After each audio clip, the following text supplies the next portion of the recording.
I would also like to ask you all, there's a lot of discussion about fiber consumption. You should have more fibrous foods for, your daily movements to be fine. How much of fiber is actually permissible and right for you so that your body is not going on an overdrive? It's around 25 to 40 gram, what we require as a fiber. Yeah. But what sadly people think about fiber is lots of salad, lots of fruits.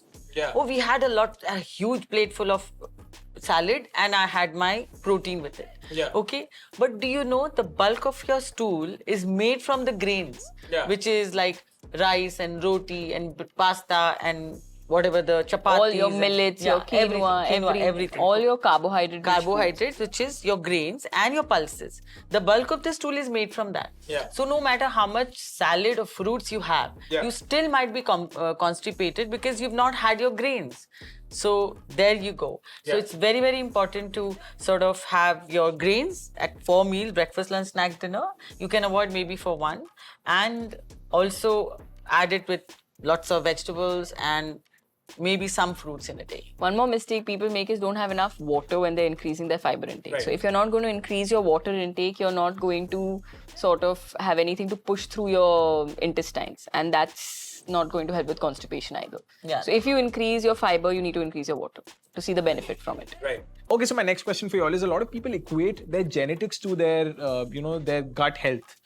Is that something that you can tweak or sort of take control of with your own eating habits, or is it largely genetic in the way it functions? I would like to answer that. Your gut is ruined because of many factors. Of course, genes have a role to play. I'm not saying that what you are born with, the kind of intestines and you have, but taking a lot of antibiotics and having lots of diet sodas or aerated drinks, sweeteners, can really ruin your gut. Alcohol, smoking. Alcohol is to really ruins the gut, and smoking.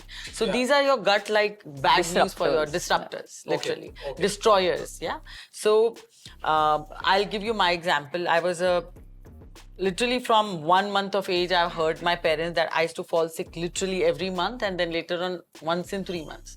And I've taken so much of antibiotics, my gut was just gone. Okay, and the true sense why I have become a nutritionist is because of my bad gut. Right. I was so tired and sick of falling sick that I wanted to understand that what is the diet I have to stop falling sick. Literally, that was my quest, my conquest or quest, whatever you say. And I used to follow everything which comes online. Online, it wasn't possible that time. This is 25 years ago. 20. Oh, 25. 25, literally 25 years ago, 30 years ago. I used to wonder, I used to pray to God, please tell me a diet which I can follow so that I stop falling sick. Because I was a very active person, I hated to be on bed. So, and then I started following a diet where you have fruits till 12 o'clock. And of course, your gut is better, you feel energetic. And I was super happy and I lost weight and everything. But my gut was further ruined. Oh. Yeah. Literally, because I was also a vegan that time. Right.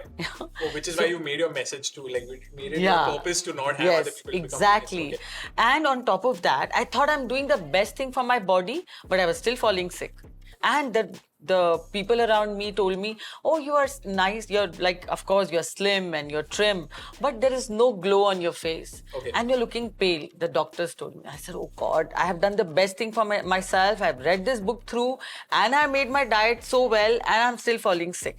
So, and I'm not getting positive comments. So then I said, enough is enough. After my 3 daughters were born, I decided to do a course in nutrition just to solve my own health issues. Wow. And what actually happens to food when it goes into your body. This was my quest. And so that's how I started studying nutrition. And it was hard time. It wasn't easy with 3 young kids and to study nutrition and to attend a hospital for an internship. But then I understood the science of nutrition. That was like a turning page in my life. It was like literally a revelation to me, and by understanding what should be your nutrition, I balanced my nutrition. And from that time, which was like once in 3 months I'm having cold, cough, flu, fever, etc.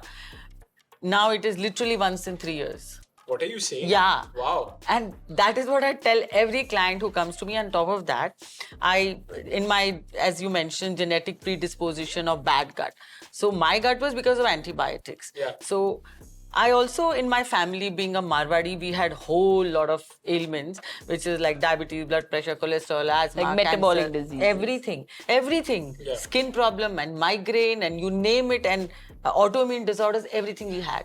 So I also prayed to God, ki God, one thing I don't want in my life is any disease. Yeah. Okay, I want to understand nutrition in such a way that I become disease free. Yeah. Yeah. So, and that's what I did. So nutrition is not about like being slim. I literally just wanted to be healthy forever. Yeah.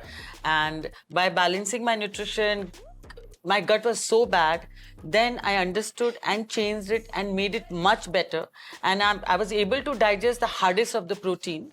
And of course, my absorption of nutrients became better, and my iron levels became better, my B12, D3, everything.